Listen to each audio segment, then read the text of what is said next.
In this final segment, we'll go beyond the 7% covered by local superclusters and examine the universe as a whole. At the end, we'll quickly review all the territory we've covered since we began our journey exploring the dimensions of the Earth. So let's start with a look at some of the objects photographed by Hubble that lay beyond our local superclusters. This optical image shows the massive galaxy cluster Abell 2029. This galaxy cluster has a redshift that indicates that it is 1 billion light-years away. The large elliptical galaxy visible in the center of the image is IC 1101. It is the largest galaxy ever seen.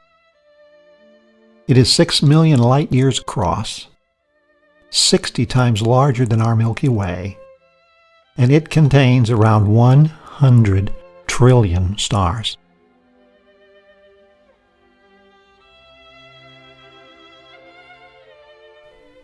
You might recognize NGC 4319. It is a galaxy in the Virgo supercluster. Of interest now is the small light at the upper right. It's the quasar called Markarian 205. It's 1.1 billion light-years away. Markarian is a relatively nearby quasar. Many quasars reside much further away.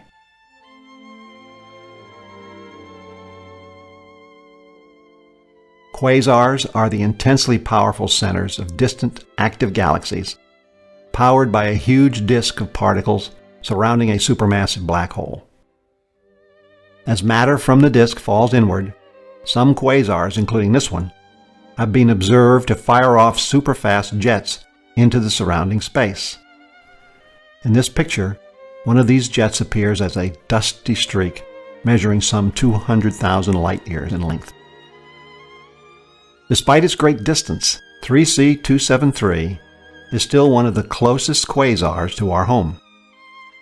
It was the first quasar ever to be identified and was discovered in the early 1960s.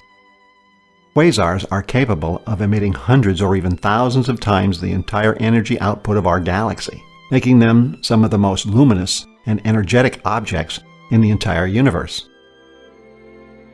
Of these very bright objects, 3C273 is the brightest in our skies.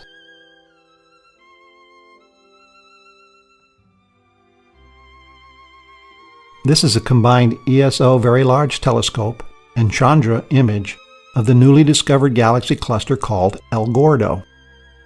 It consists of two separate galaxy subclusters colliding. We are seeing what this cluster looked like when the universe was only half its current age.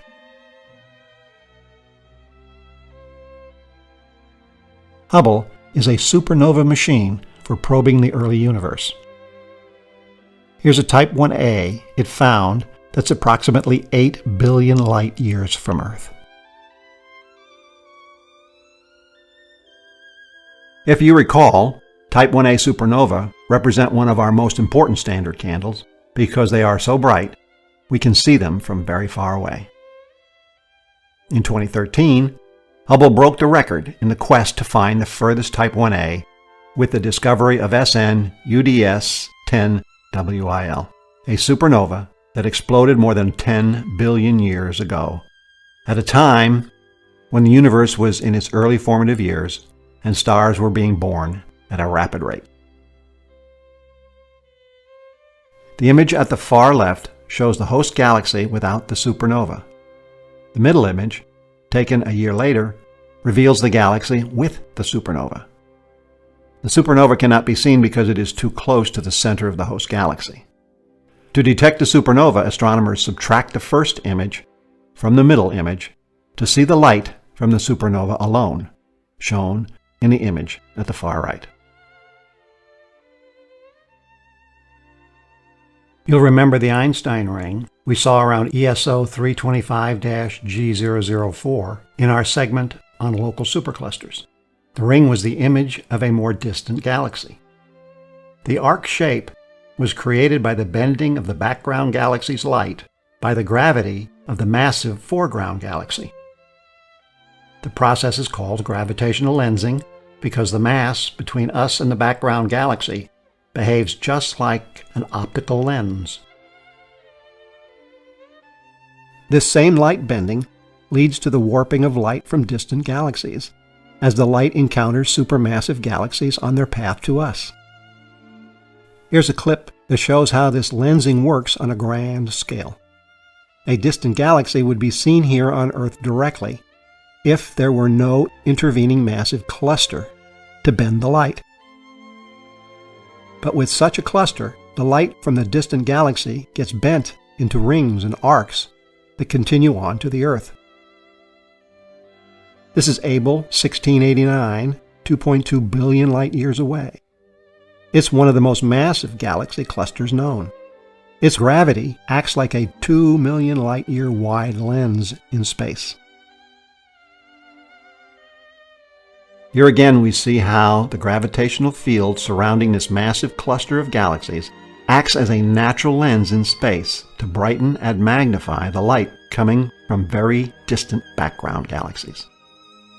In this photo, the galaxy is visible twice because its light followed two separate paths around Abell 68 before reaching us.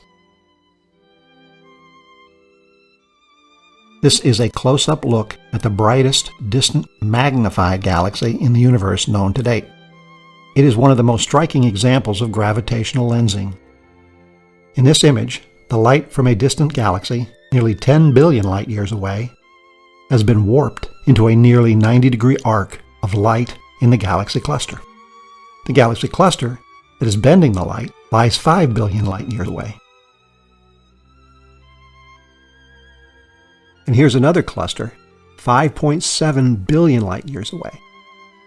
These foreground galaxy clusters are magnifying the light from the faint galaxies that lie far behind the clusters themselves. These faint lensed galaxies are around 12 billion light-years away. It's the gravitational lensing that allows us to see that far back in time. Without the magnification, these galaxies would be invisible for us. This Hubble image shows a massive galaxy cluster about 4.6 billion light-years away. Along its border, 4 bright arcs are visible. These are copies of the same distant galaxy, nicknamed the Sunburst Arc. It's almost 11 billion light-years away. Its light is being lensed into multiple images by strong gravitational lensing. The Sunburst Arc is among the brightest lensed galaxies known, and its image is visible at least 12 times within the 4 arcs. Here's a closer look at 3 of them. The lens makes various images from 10 to 30 times brighter. This allows Hubble to view structures as small as 520 light-years across, a rare detailed observation for an object that far away. Until the early part of the 20th century, it went without saying that the matter we see is most of the matter there is. That would be protons and neutrons, with accelerating electrons creating the light we see. But that came into question in the early 1930s, when Fritz Zwicky, a Swiss astronomer out of Caltech, studied the Coma cluster, 321 million light-years away, with 1,000 galaxies spanning 25 million light-years in diameter. He looked at it in a number of ways, 2 of which are very revealing. In one, he used galaxy motion to calculate mass, and in the other, he used galaxy luminosity to calculate mass. His processes are not precise, but they do provide ballpark figures for the mass of the cluster. For motion, he had the cluster galaxies' radial velocities from the Doppler shift in the light we see. He then generalized them into their 3-dimensional velocity dispersion statistical equivalent. This galaxy motion gives us the kinetic energy for the cluster. Zwicky used the well-understood virial theorem that has the kinetic energy of a system equal to 1/2 its gravitational potential energy. This allows us to solve for the mass of the cluster. This is the mass as measured by its gravitational effects. The second way he calculated the cluster's mass was to use the cluster's luminosity. You may recall from our discussion on the Hertzsprung-Russell diagram in our How Far Away Is It segment on distant stars that there is a relationship between a star's mass and its luminosity. We can use that relationship to estimate the mass of groups of stars by measuring their luminosity. We use the mass-to-light ratio of the Sun as the base for comparisons. Zwicky measured the luminosity of the average galaxy in the Coma cluster. Using a mass-to-light ratio of 3, he calculated its mass. When he multiplied the average times 1,000 galaxies in the cluster, he came out with a number that was over 100 times less than the mass calculated via the Virial theorem based on gravity. In other words, the motion of the galaxies in the cluster indicated a mass that was over 100 times the mass from luminous matter. Zwicky concluded that either the laws of gravity as we know them, Newton's and Einstein's, did not work for volumes as large as the Coma cluster, or the luminous matter is only a very small part of the total matter of the cluster. He called the rest of the matter dark matter, and suggested that gravitational lensing could help quantify this dark matter. But back in the 1930s, nobody believed him.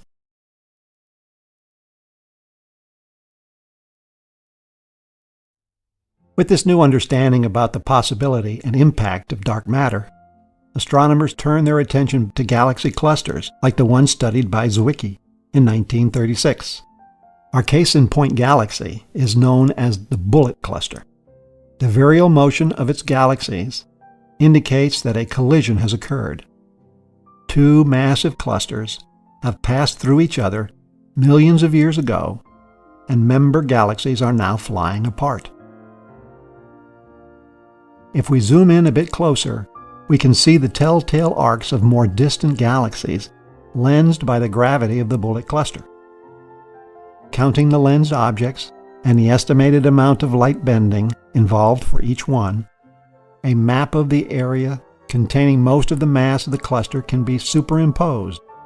We have used blue to indicate the locations where the vast majority of the matter must be located in order to get the observed lensing. Here we have the cluster's hot X-ray emitting gas detected by the Chandra X-ray Observatory.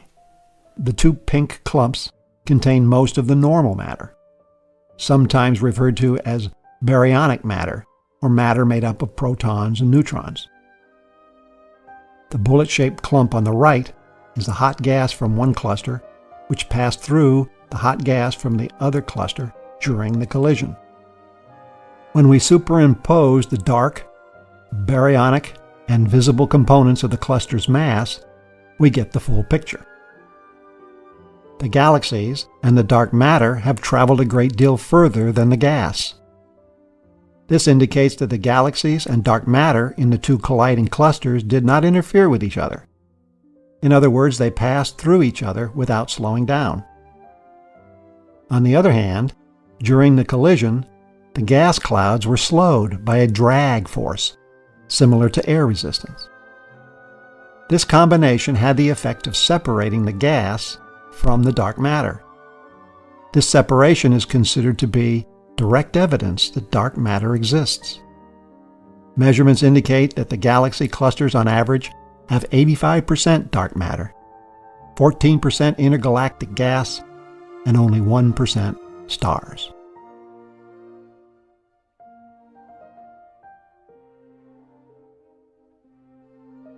In 2014, a team of astronomers found a supernova in this galaxy cluster, over 5 billion light-years away. The supernova actually happened in a galaxy 4 billion light-years beyond that, making it 9 billion light-years away.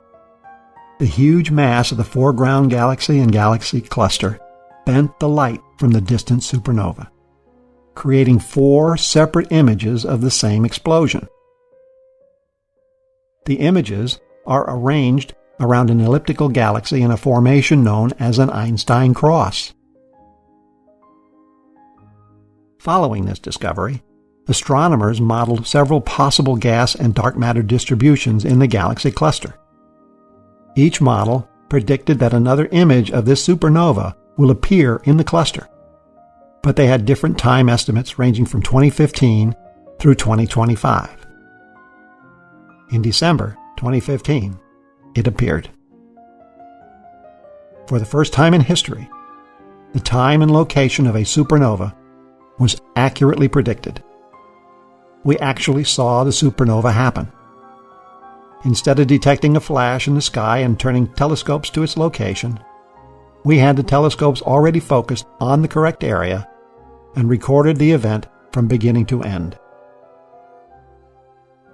This was powerful evidence for dark matter.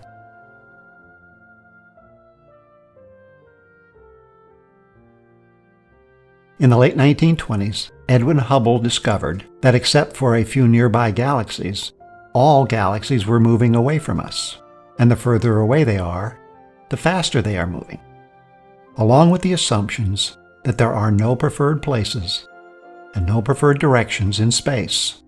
This means that all galaxies, not bound together by gravity, are moving away from each other. The flow of all galaxies away from each other, with faster velocities the further away from each other they are, cannot happen in a fixed volume, because in a fixed volume, some reference frames would have to have distant objects heading towards them for others to have them moving away. It can only be explained if the space that these galaxies exist in is itself expanding. Here's a one-dimensional example to illustrate why this is the case. Consider an 8-meter circle with marks 1 meter apart. If we are at the top mark and all the other marks are moving away from us, then, from other points of view, marks are getting closer. The system is not homogeneous. But if the apparent motion is due to the amount of space expanding, we get a different picture.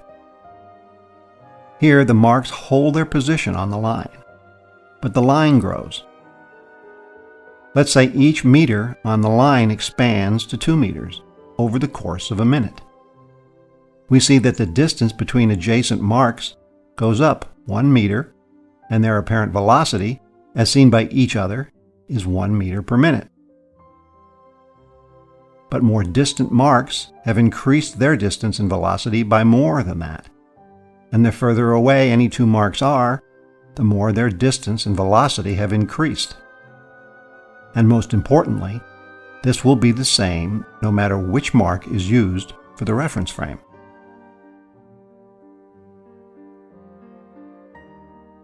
In order to illustrate the point, this example uses an expansion rate that is 74,000 trillion times greater than the actual expansion rate as determined by the Hubble constant. The real expansion is very slow. If we take a look at what the expansion does to 1 meter, we see that it would take 1,000,000 years to expand by just 7/millionths of a meter. That's way too slow to ever notice or even measure in a lab in a lifetime. And it is why it's so easy to overcome it with local gravity out to the Andromeda Galaxy. It should be noted that this expansion of space itself does not pull apart objects that exist in that space. A meter stick does not expand. That's because the size of the meter stick is determined by the forces that hold it together, and these forces are not changing.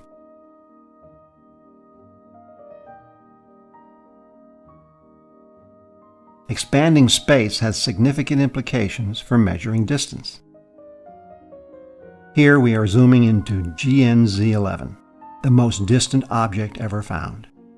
The galaxy's redshift combined with Hubble's law, gives us the distance the light traveled, 13.4 billion light-years.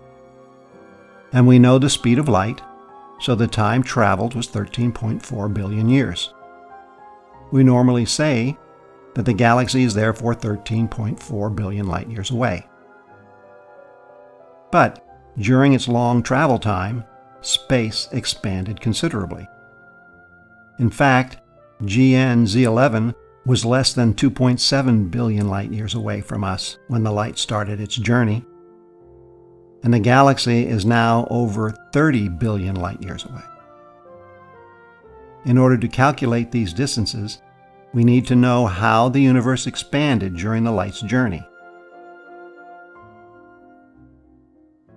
Note that if a galaxy is far enough away, its apparent velocity will be faster than the speed of light, and its light would never reach us. It would be beyond the physical visible horizon for the universe. It's not that it is moving through space that fast, it's just that more space is being created per second between us and them than light can traverse in 1 second.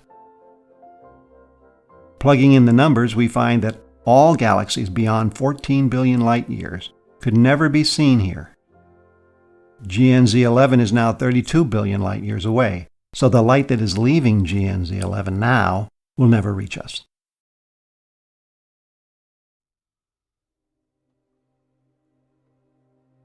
After Hubble discovered the universe was expanding, it was assumed that it started off with a tremendous expansion rate, and because of the gravitational attraction of all the matter in the universe, the expansion would be slowing down. Two major efforts were started in the late 1990s to prove that the universe's expansion was decelerating. Both groups used distant Type 1a supernova as their standard candles. Supernova provide a luminosity reading that enables us to determine their distance via the inverse square law. This distance is called the luminosity distance. Type 1a supernova also provide a redshift reading that gives us the distance via Hubble's law. Luminosity and redshift combined can tell us if the universe's expansion rate is constant, decelerating, or accelerating. Here's how it works. First, we measure the luminosity of a distant Type 1a supernova like SN 1994d and measure its redshift. Then we map the distance between us and the supernova over time. If the expansion rate is constant, the luminosity distance and the redshift distance will be the same. But if the expansion is slowing down, the expansion rate in the past would have been greater than what we see now, which means it would have taken a shorter time to expand from its size at light emission time to its present distance compared to a non-accelerating universe. This would result in a shorter light traveled time, shorter distance traveled, and a brighter observed supernova compared to a non-accelerating universe. By the same token, if the expansion is speeding up, the expansion rate in the past would have been smaller than what we see now, which means it would have taken a longer time to expand from its size at light emission time to its present distance compared to a non-accelerating universe. This would result in a longer light travel time, larger distance traveled, and a dimmer observed supernova compared to a non-accelerating universe. This is what both studies found. The universe is expanding, and the expansion is accelerating.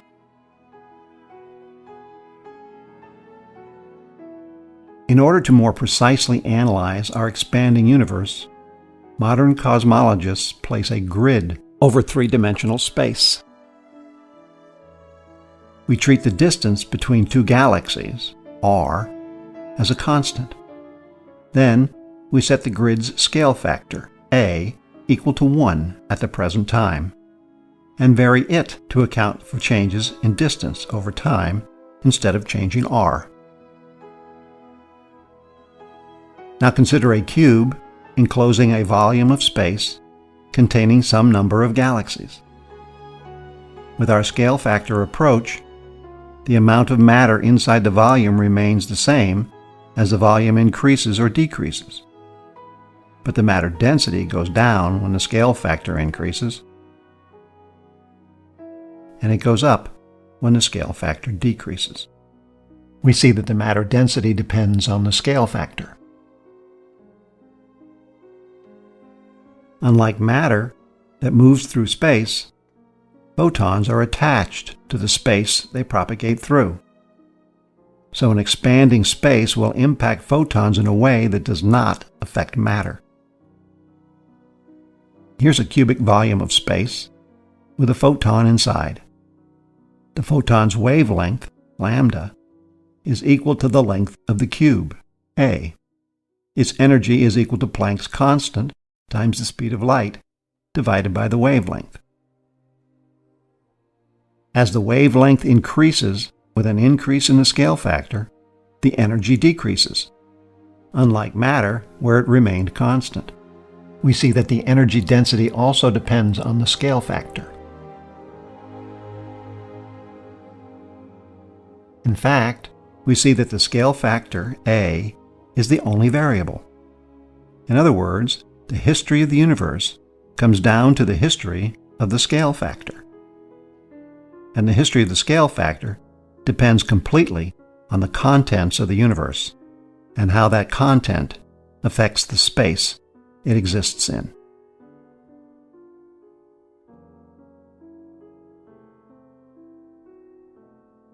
When we observe light from distant galaxies, we are seeing the light from the stars in those galaxies, and that light has absorption lines.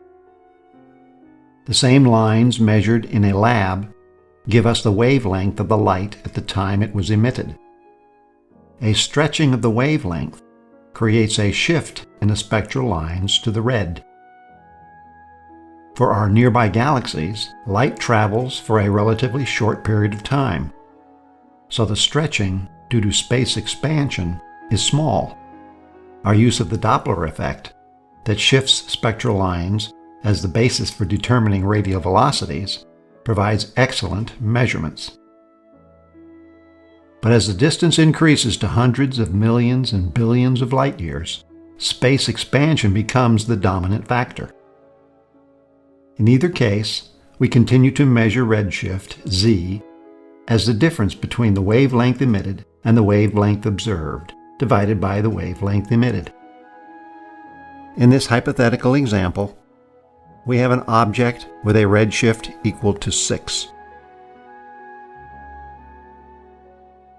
Once a model for the change in the cosmic scale factor over time is specified, redshift gives us a great deal of information. For now, we'll assume a flat, matter-dominated universe.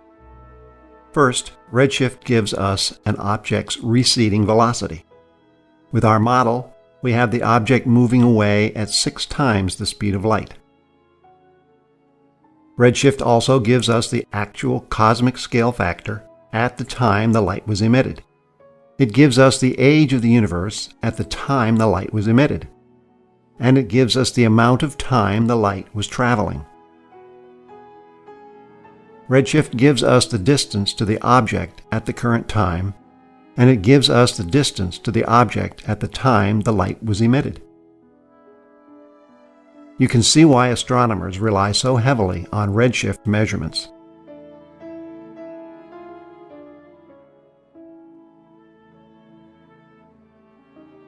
We now ask, what could be accelerating the expansion of the universe? In the How Small Is It video book chapter on the Higgs boson, we covered how so-called empty space is actually filled with matter and energy fields. We model the waves in these fields as quantum harmonic oscillators. And, given the Heisenberg uncertainty principle, the zero-point energy for any wave in the field must be greater than 0. We have seen that radiation and matter in the universe are diluted as space expands. But zero-point vacuum energy does not dilute. In fact, the total amount of vacuum energy increases as the volume of the universe increases. In a small universe, it would have little impact. But today, it is estimated to be around 70% of the energy density of the entire universe. This zero-point quantum vacuum energy is called dark energy, and it is enough to force the cosmos into its accelerating expansion. As we observe the space around us, we see our solar system, our galaxy, and our local group of galaxies first. We then see significant numbers of large, well-formed galaxies in our local supercluster. The further out we see, the further back in time we go. And the further back in time we go, the more we notice a reduction in the size and structure of the galaxies. Eventually, we reach as far as the first galaxies to ever form from the first stars that started to shine. Before that was just hydrogen and dark matter. No light was being created for us to see. As we look back in time, we are also looking back at an ever-shrinking volume because the universe was getting smaller, and its temperature was getting hotter. Eventually, it reached 3,000 degrees. At that point, hydrogen atoms began to dissociate into protons and electrons, and space became opaque. Coming back the other way, the surface, where the transition from opaque to transparent occurred, is called the surface of last scattering. At that time, all the photons in the universe were released. These photons are still with us today. We see them all across the sky in tremendous numbers. They are the cosmic microwave background photons, CMB, and they tell us a great deal about the past, present, and future of the universe. Here's a projection of the celestial dome, as seen by the Wilkinson Microwave Anisotropy Probe, factoring out all local and local group motion. The mapping preserves the relative sizes of the surface objects. The key observation is that the light fits the blackbody radiation curve perfectly. This gives us the temperature of the radiation today. It is 2.725 degrees. We know that at decoupling it was 3,000 degrees. So the temperature has been reduced by a factor of 1,100. So the universe has expanded by a factor of 1,100 times since decoupling. The blackbody radiation formula also gives us the number density of CMB photons. There are over 400 million of them in every cubic meter of space throughout the cosmos. This is 1,000 times more than all the photons from all the starlight ever created by all the stars and all the galaxies for all the billions of years that stars have been shining.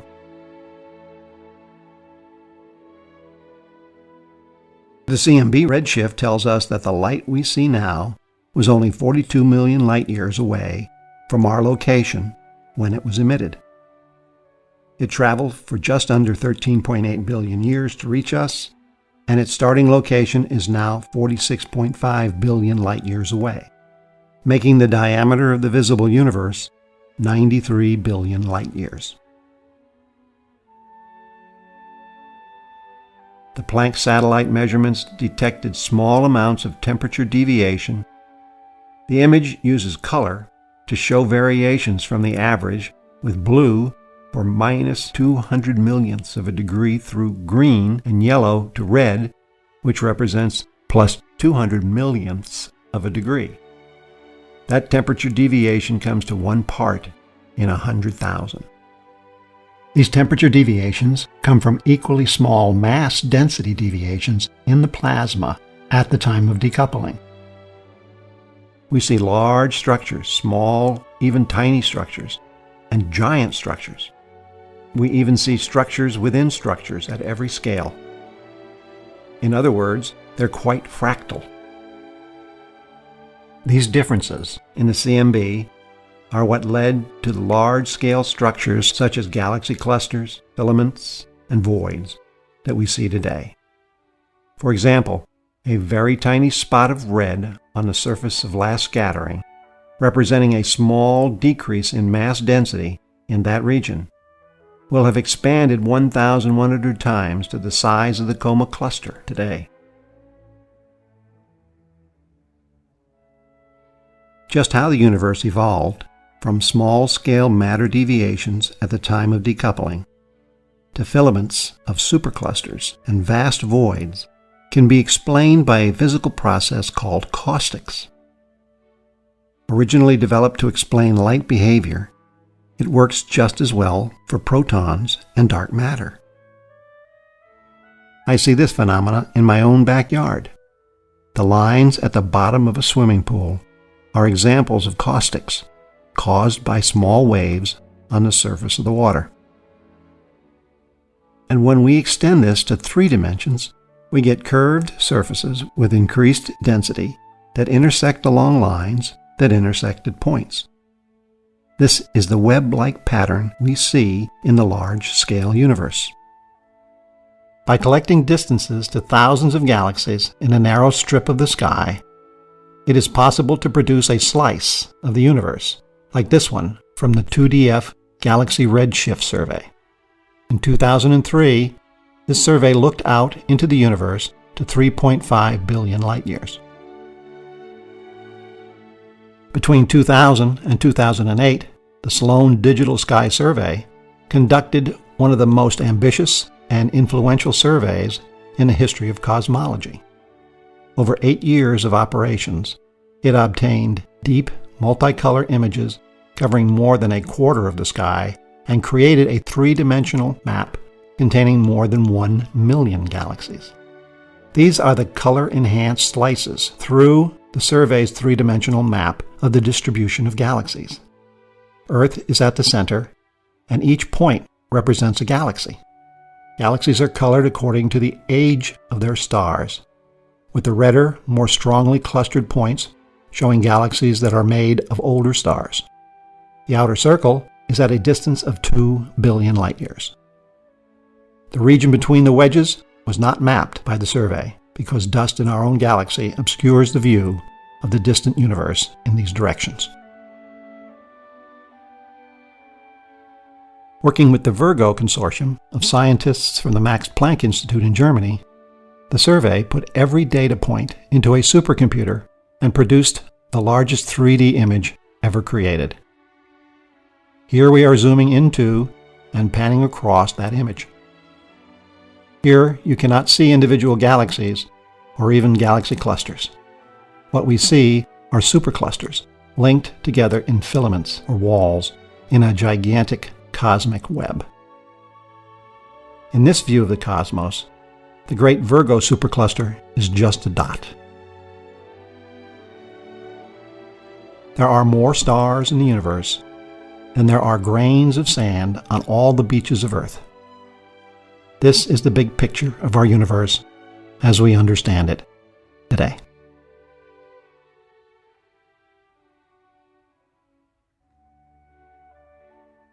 We've come a long way from our start triangulating and directly measuring sizes in my backyard in our segment on the Earth. In this segment, we split redshift, our final rung of the cosmic distance ladder, into 2 parts. The original was based on the Doppler effect. The second is cosmological redshift based on the expansion of the universe. It is important to remember that this kind of redshift can only provide distance information if we have a cosmological model for the expansion. And we do. It's called the Lambda Cold Dark Matter Benchmark Model. It is covered in depth in the How Old Is It video book. All this reminds me of Edwin Hubble's own words in 1936. They are still appropriate today. Thus, the explorations of space end on a note of uncertainty, and necessarily so. We are, by definition, in the very center of the observable region. We know our immediate neighborhood rather intimately. With increasing distance, our knowledge fades, and fades rapidly. Eventually, we reach the dim boundary, the utmost limits of our telescopes. There, we measure shadows, and we search among ghostly errors of measurement for landmarks that are scarcely more substantial. The search will continue. Not until the empirical resources are exhausted need we pass on to the dreamy realms of speculation.